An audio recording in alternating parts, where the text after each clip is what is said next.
Okay, I'm recording how to update users in xCloud.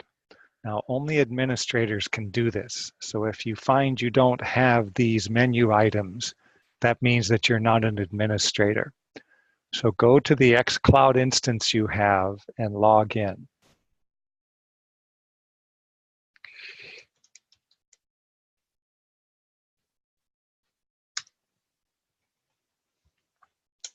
Now, what you want to do is you want to go up here to the hamburger menu, select Tools, and select Users.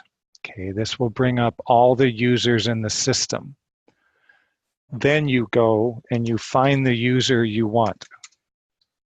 Now, in this case, I'm going to use Mark Test.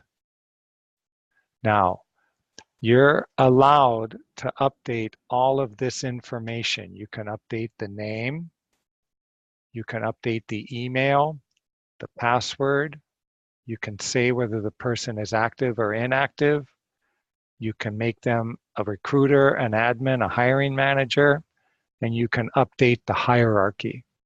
Now, in this case, I'm just going to update the email. I'm going to update it to gmail.com. Now, if you notice when I go to save, it has this mark. That's because it also wants me to update the password.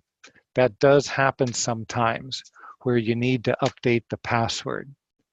Okay, and it gives you information about what the password must contain.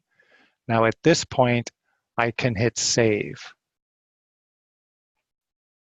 And now this has been updated because if I go into Mark Test, you can see it's now gmail.com. So that's how you update a user in xCloud. Thank you.